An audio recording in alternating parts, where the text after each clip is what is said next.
Leper's smile. Its canyon cuts through the ground like an open sore. The uneven stones of its cliffs are covered with pits and outcroppings, like the cankered skin of a leper. In the depth of the crevice there are dark burrows leading somewhere deep into the earth, where a bell rock of the ancient world awaits their high.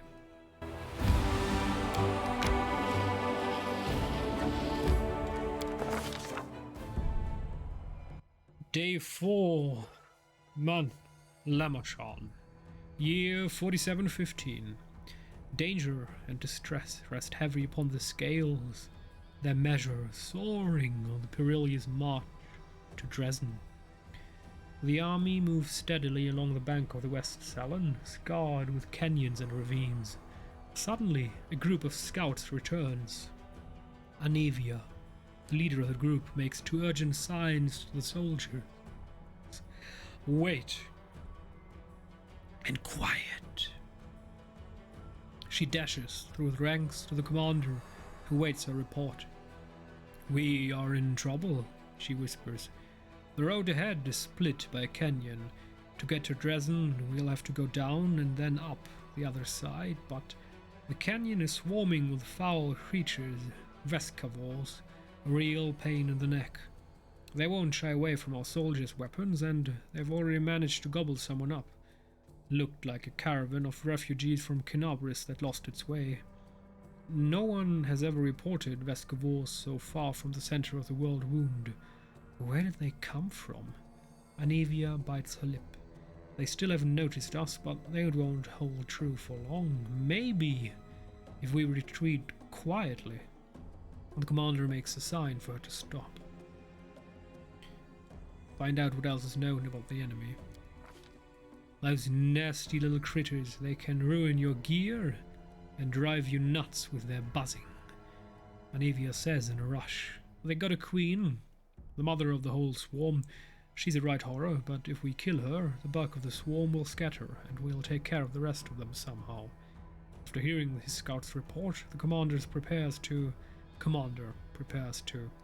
convene a council to determine a plan of action. The commander and his companions convene a field council. The army cannot march around the obstacle, for there's no other road. Retreat is far too risky. Should the swarm notice the army and catch it out in the open, no one would survive. None utters the word trap, but fear hangs in the air. A swarm of omnivorous beasts just happens to be in the army's path. Someone has arranged this for their own nefarious ends. Rustling, grating, squeaking, humming. Everyone hears the voice of the swarm, though the sky before the army remains clear, for now. How long until it is darkened by the flying spawn of the abyss? An idea, a decision, straight and sharp like a soldier's sword, appears in their minds. The Crusader Council grows grim. One unit must act as live bait to lure the swarm out of the canyon and clear the path to the Vescavor Queen. The commander will rush the monster, killing her quickly, before the swarm decimates the army. They will get but one chance. A dark question looms. Who will lead the fateful squad and be consumed as bait? In moments of extreme stress, one often says one thing while meaning quite another. These hidden words often reveal many a curious thing, and what do we see here? Irabeth nobly states, I am an officer best suited for the mission. But in truth she means, I cannot burden another with my responsibility. More grain, send me. Nura, the historian, emerges with an unexpected suggestion from behind the commander's back. This is just a situation where ingenuity and knowledge of the enemy will be more useful than swords and armor. While she speaks, she thinks, I need to prove myself. The Queen has yet to disclose her presence and watches quietly from a distance. The commander thinks that he should choose Nura. Commander and his party disappear among the rocks, preparing to slip down into the canyon, while the swarm is distracted by their bait. A tight-lipped Anavia shows the way. Behind them, the final preparations are being made. Here's what we'll do. Nura instructs the soldiers. We'll approach the precipice, stomping and banging our swords against our shields. We get the swarm's attention as quickly as possible. Passion burns in her eyes, and her lips curve into a smile of satisfaction. The soldiers tread fearfully down the road, toward the dark edge of the canyon ahead. The rift that yawns open before them whispers, grasps, rattles in thousands upon thousands of voices. The Vescovors gather below. The sky is above them, openly. Anyway, it's open above them, and the flying creatures might rise up and attack any moment. At any moment. The soldiers soon find the first body, the mangled corpse of a refugee from Kenabris. A few straggling Vescovors wriggle inside the dead man's gaping chest. A tiny larvae in greenish shells, all shuffling legs and hinging jaws. They don't seem menacing at all. But then, the rasping noise stops for a moment, and a high vibrating note pierces the air with new force. A blur of blackish green cloud rises above the canyon. The swarm has taken the bait. The time to act has gone. The leader of this faithful squad shouts that they shall scatter. Rasping, mumbling, and buzzing of the swarm paralyze the soldier's will. Poisonous mandibles cut through armor and bone. The swarm could scour an entire city from the face of Golarion. These modest forces present no obstacle. No matter what strategy the mortals choose, it is impossible to resist the eternal hunger of the abyss. The Vescovors are its embodiment. No malevolent mind or terrible monster, but a million of half-sentient creatures who know no goal but destruction. An effective weapon for those prepared to trade fertile soil for wasteland. A chance yet remains for the commander to save his people. At least some portion. What will the leader decide? Deal with the Vescovor swarm.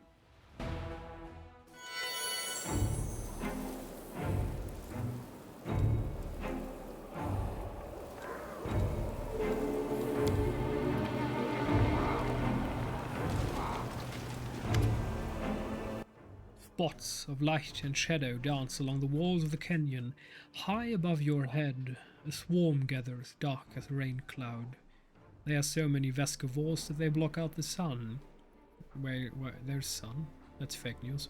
Luckily, you've escaped the attention of the swarm, which is focused upon the troops you're using as bait. For now, at least. With a tired gesture, Anavia wipes the sweat and dust from her forehead. There's anxiety in her eyes. Commander! The beast we've come for is on the other end of the main corridor. There's a lot of burrows and plenty of beasts in them, but you better not delve too deep. Our people won't hold out long enough for us to clear the whole area. On the other hand, I saw the bodies of some poor caravanners down one of the side holes. They have some valuable stuff on them. The bugs will eat anything we don't grab. They can't tell the difference between flesh and steel. Did you manage to find out where the beasts came from? No, I'm not sure, but there are clear signs of a ritual closer to the queen bug's lair, and they're fresh. Maybe someone summoned the scum specifically for us. The demon filth figured out that we're never going to let Kenabris go. Too bad we don't have a magic specialist who could figure out what those runes mean. The words magic specialist bring Nenio out of her reverie. Huh? What? I'm a specialist. I'll get to the bottom of this. What happened? Can you tell me anything useful about the monster? I've never fought this before, so I don't know much. She's a nasty beast. She spits acid and summons her spawn from all around the area.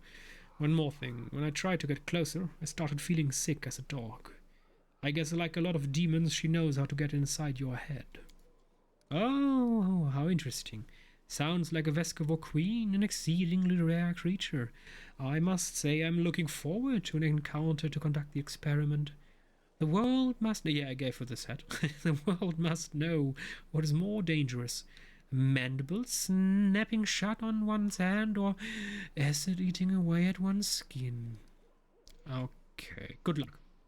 I'm right behind you, covering your back, far away from this mad scientist. I'll catch up when it's time to deal with the queen.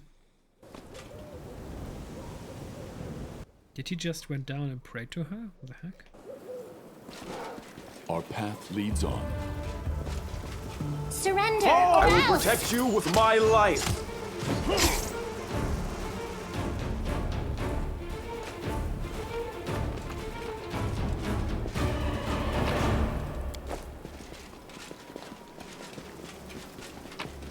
We won't fall here. I swear it. You are today's sacrifice!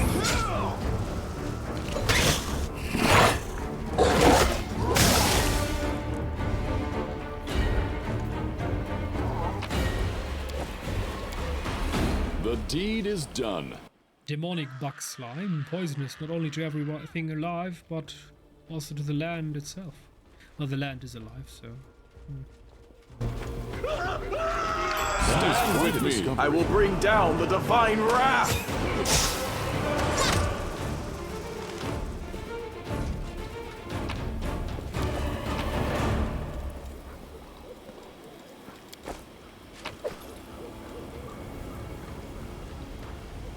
Each minute the commander spends searching for what? Okay. So we're not allowed to search for anything. Okay, sorry.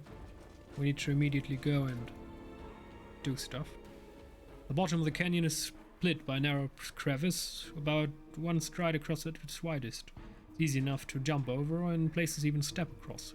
The obstacle doesn't seem a problem or even particularly notable, but as you draw closer you hear a terrible droning sound coming from the crevice. It seems to be howling as if it's alive.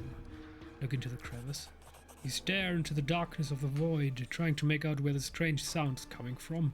Not all at once, but your eyes pick out the contours of a body in the darkness. Someone smaller, perhaps a gnome, a halfling or a child, rolled up in a ball at the bottom of the chasm under the stone ledge.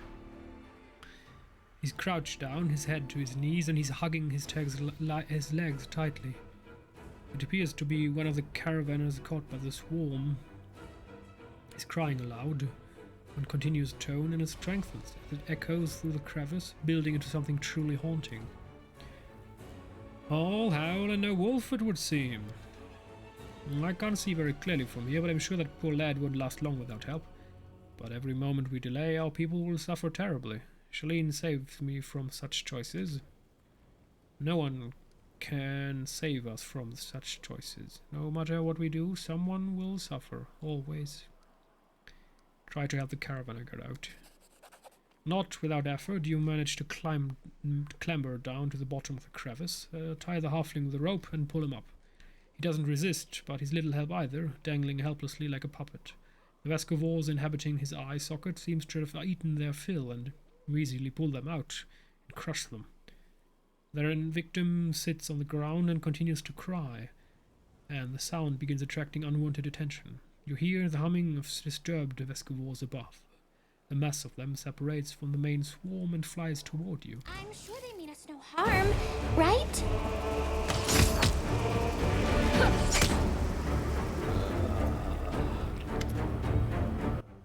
Halfling you pulled from the crevice didn't move at all.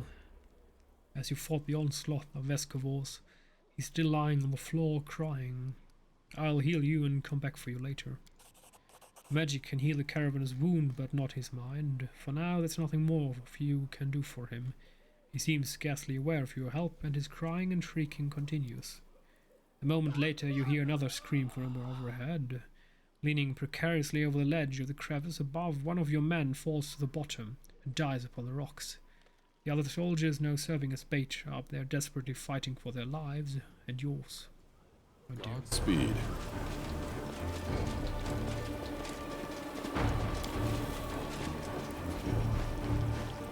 Huge runic circle has been drawn on the rock, probably with blood. Go for their heart! Close ranks!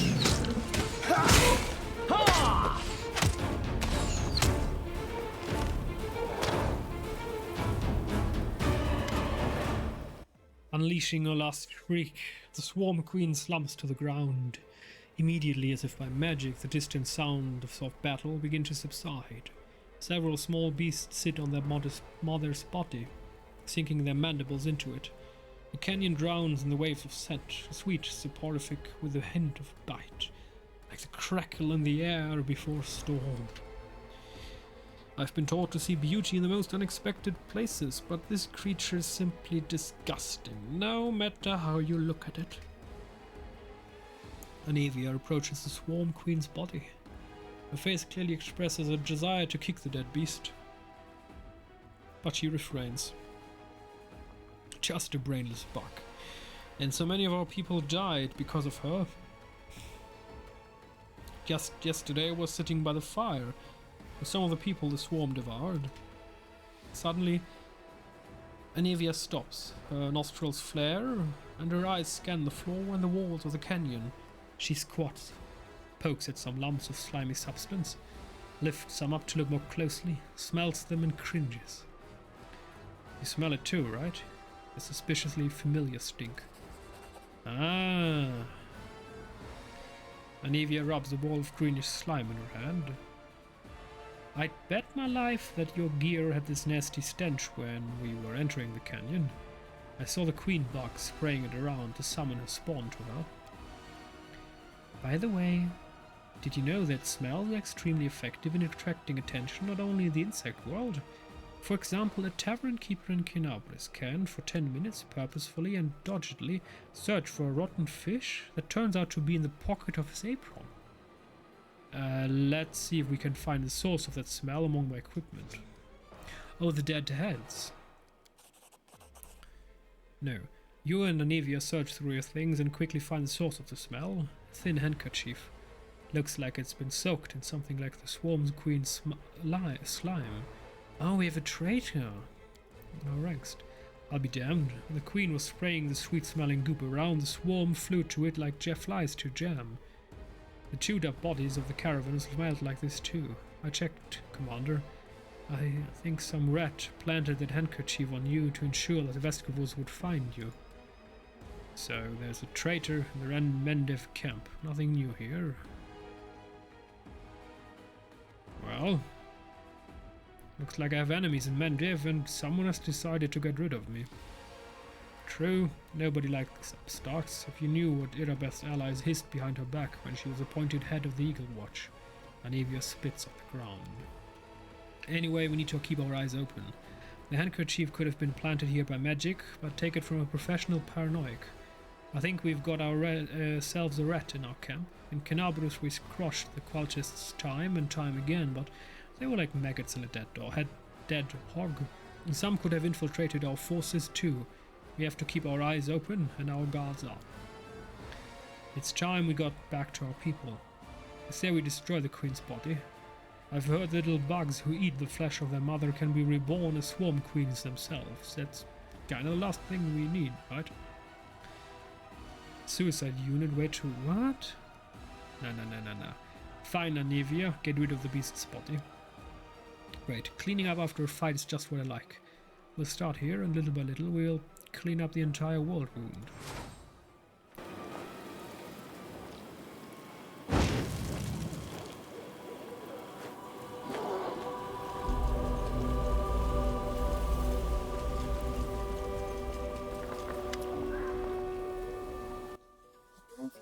Commander, what release? You're alive! I saw the swarm begin to thin and ran to you immediately. Is she the rat? She pauses to catch her breath. There are many dead and wounded. To be honest, I feared the whole army was about to scatter. We've been in the world wound for such a short time, and already we've run into so much trouble, but what matters is that it's over. Let us mourn all who died. Their sacrifice will not be in vain. Oh dear. What are we going to do now? Since you're here, please take a look around. I found some painted ruins and the traces of something that seemed like a ritual. We need to figure out what this is.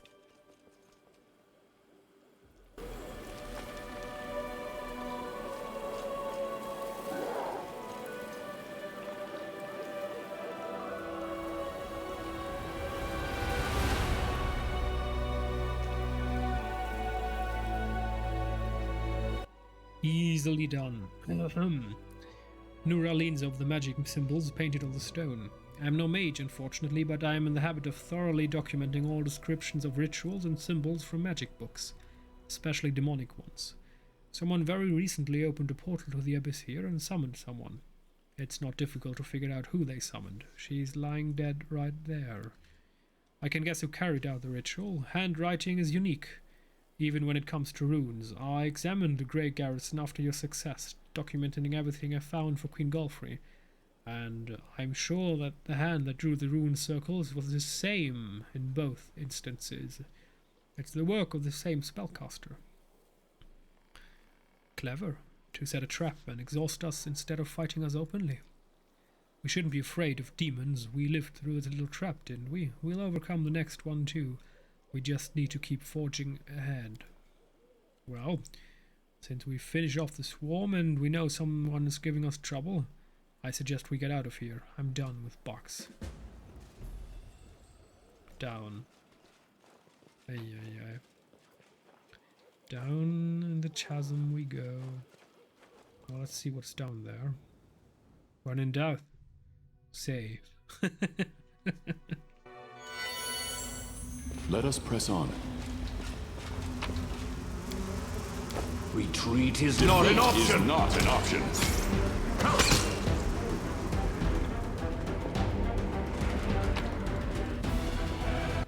Bloodstained letter. There's a letter on one side of the paper, and on the other a hastily drawn map of the dungeons with a mark in one spot. To anyone who can help us, my name is Harkel and I'm chief of the Nasty Waves gang. Recently we aided the Tower of Estror in Kinabris, and with Norgorber's blessing we took quite a haul. We hid in a reliable place with a bad reputation, somewhere the law would never think of going. We were celebrating our success when Quick Rick appeared and choked 2 of our friends to death. We knew things were bad because Quick Rick had already been dead for about 4 hours. The old man was drunk and his heart had failed on the steep mountain roads. Terrified, we chopped Quick Rick into pieces, but a few hours later he came for us again. He brought with him the 2 he killed earlier. And that's when the real nightmares began, something so bad the mind can't take it. Corpses came back to life, howling, screaming in pain and rage and killing. The way they killed. Even now we are sitting in a cave, keeping a wall of fire burning with oil sanctified by the priests of Yomide. It's the only thing separating us from the mob of walking corpses we once called friends. Praise Lord Goldbear! We took an oil vessel with us from the Tower of Estrod. It won't last another day if the heat doesn't kill us quicker. Looks like the Nasty Waves are done, so here's our offer. If you can get to Dry River Canyon and get us out of here, we'll honestly return all the loot, showing you all our hiding spots, empty our pockets, confess to everything, and accept any punishments except for the gallows. If you want, we'll even sign up to be crusaders. We'd rather die in the mouth of a demon than suffer here forever with our friends. I know my comrades well, and the man who planted this letter for you will have long ago escaped to the south. I beg you, here's the exact location of the place where the Nasty Waves are making their final stand. If you have a drop of mercy in you, save our souls. Harkel, honest thief and chosen chief of the Nasty Waves. Okay? Will do. We march ahead. A boulder covering a secret tunnel. That's not very secret, is it?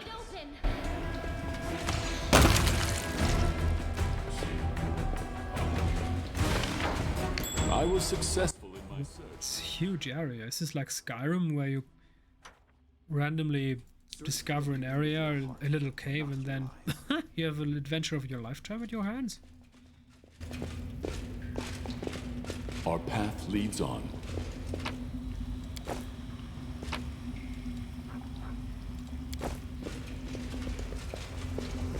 Mind over. I refuse to accept their statement.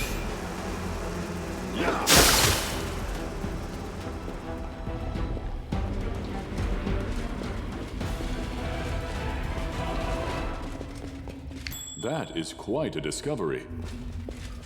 I will guide us.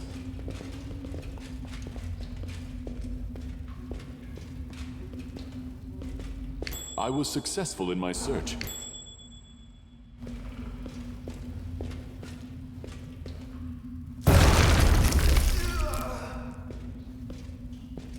Godspeed.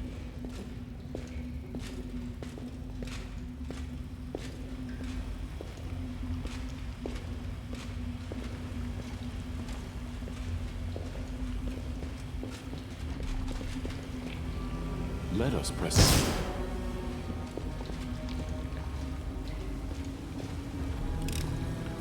on. I have managed.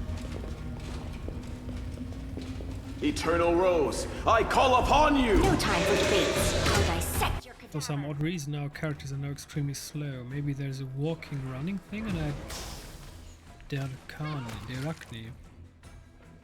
That seems I activated slowly walking. Oh no, no, not. Okay, now it's gone. We march ahead.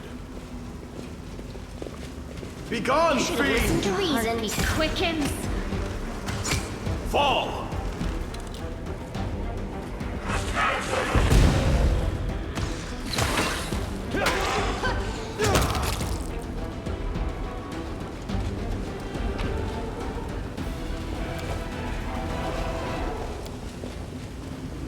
Look of these plants, rapacious and sickly at the same time, suggests their unnatural origin. Our path leads on. Now, what is that?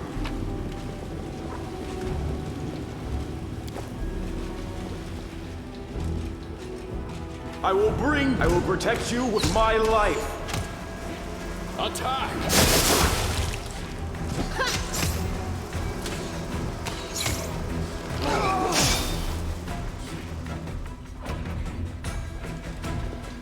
I will guide us.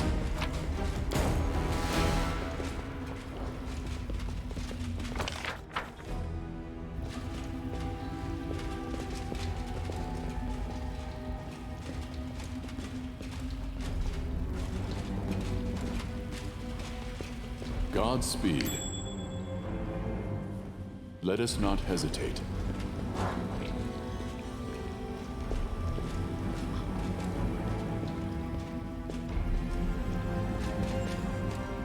How do I deactivate this trap? That's odd. We'll make things right. I'm so excited. The goddess protects us. already. Mishulin guides me. Anything new? My will is The resolute. spirits guide me.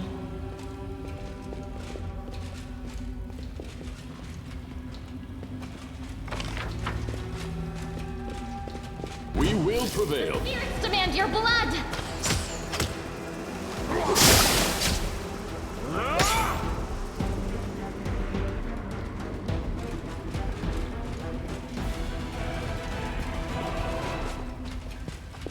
You are today's sacrifice!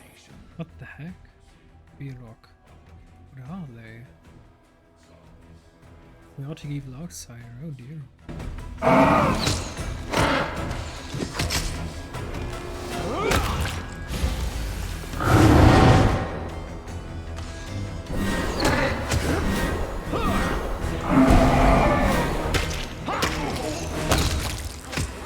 So much splatter. We march ahead.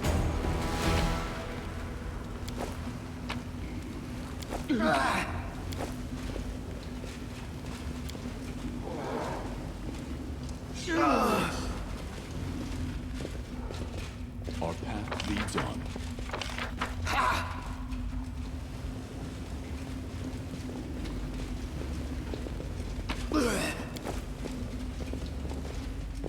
I will guide us.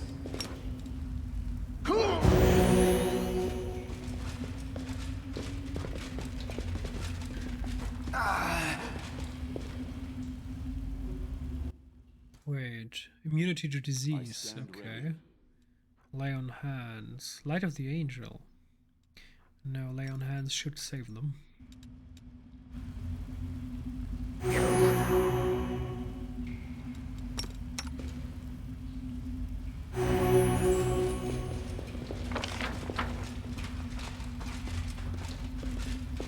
I will not falter.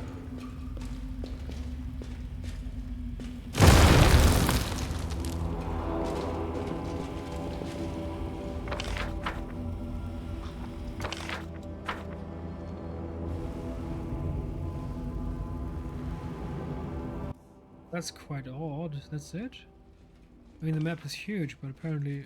Oh, there's another path that we haven't dived into. Oh, and athletics, okay. Let us press on. A success worthy of praise. The heck? I'll remove this I obstacle. am your judge, and soon.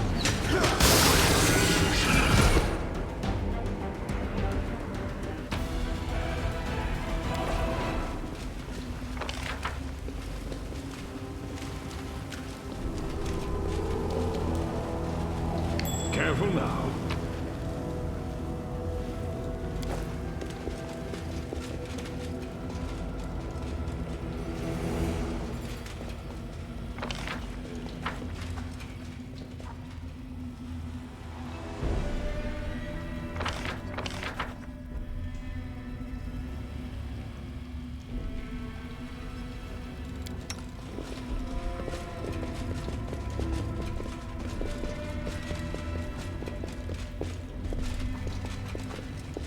I will see this through.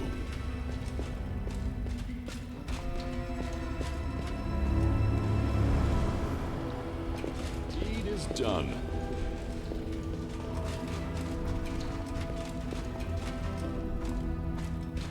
Mind We over won't muscle. fall here. I swear it.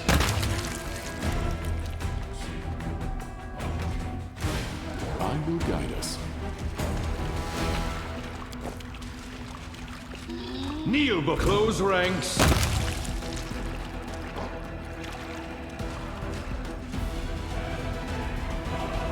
Let's prove their logic is lacking.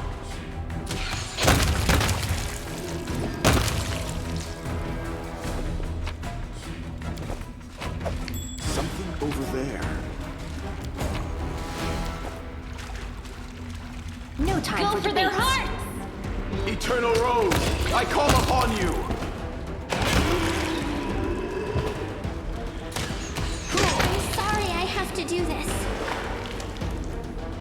Archangel. Oh. Helmet of Corossia. Judging by the adornments, this massive knight's helmet once belonged to a Hell Knight. There's a dent from a powerful blow on the bottom edge of the rear plate. Oh. Exemplary performance.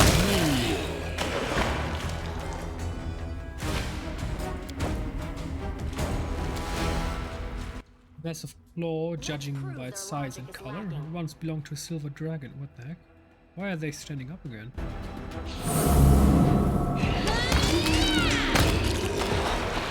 I'll dissect your cadaver. I did not predict so much splatter. As soon as your fingers touch the wand, a surge of energy courses through your body. A howling choir of restless souls deafens your very thoughts. Green light pours from your eyes. It can rend soul from body if you so much as will it. The wand vibrates in your hand like it's alive. But no, it is certainly not, as you realize with amazing clarity. There's definitely something inside and it's studying you closely. Break the ominous item. A biting pain runs through your fingers. The wand clatters to the stone floor, breaking in two. The sound seems grim and menacing, like the tolling of a funeral bell. Whatever was hiding in the wand did not appreciate such disrespectful thoughts. The green light fades as quickly as it rose. The choir of the dead quiet their howl. The power slips away, even as every part of your body protests against it. You vividly realize how fragile and fickle mortal flesh is. I am your judge, and soon your executioner.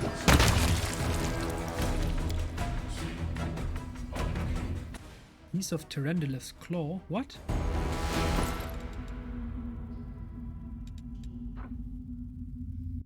Ay. Okay. Hello there. Would you please keep this ugly Godspeed. thing away from me?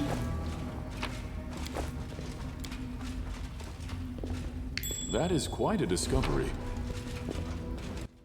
Crusades are seen by ordinary folk. Okay. Curse Pillar. Loot taken by thieves from the Tower of Estrad.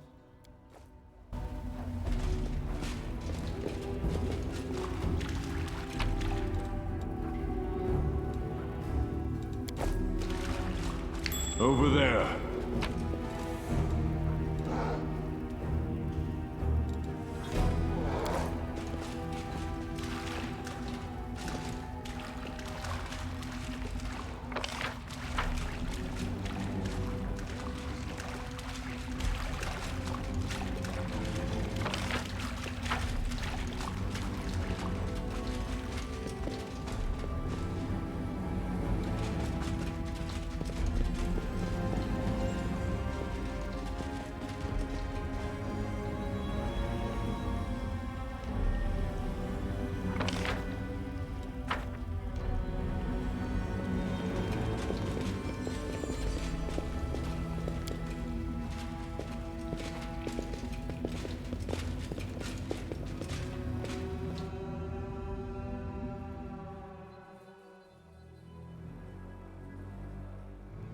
And the rest is a story for another episode.